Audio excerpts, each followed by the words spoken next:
बिस्मिल्लाहिर्रहमानिर्रहीम। अस्सलामुअलैकुम। Saudi Urdu news channel में आप सबको खुश आमदीद कहा जाता है। सऊदी वज़ारत सेहत की जानिब से ऐलान किया गया कि स्कूल्स में कोरोना वैक्सीन लगाने की तरदीद कर दी गई है।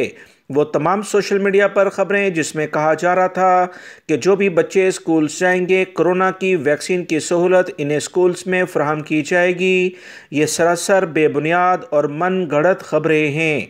सऊदी वज़ारत सेहत ने स्कूल्स में कोरोना वैक्सीन से मुतल्लिका अहम बयान जारी किया कि ममलिकत के तमाम रीजन्स में वैक्सीनेशन सेंटर कायम हैं जहां पर मुफ्त वैक्सीन लगाई जाएगी। किसी स्कूल में इस तरह की खबरें बिल्कुल गलत बात है।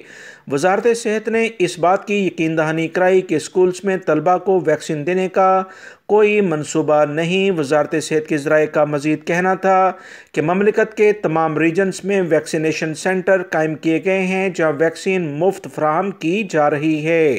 सऊदी वज़ारत सेहत की जानिब से ऐलान किया गया कि तवक्लना और सेहती ऐप्स पर यह सहूलत मौजूद है जिससे वैक्सीनेशन सेंटर आप मुंतखब करके आसानी के साथ ये वैक्सीन लगवा सकते हैं। याद रखें, नर्सरी और प्राइमरी जमातों के तलबा के लिए स्कूल्स में बाकायदा हाज़िरी के लिए 23 जनवरी की तारीख दी गई है। इस हवाले से सोशल मीडिया पर कुछ अफवाहें गर्दिश कर रही थीं जिनमें कहा जा रहा था कि तलबा को स्कूल में वैक्सीन लगाए जाने का इम्कान है।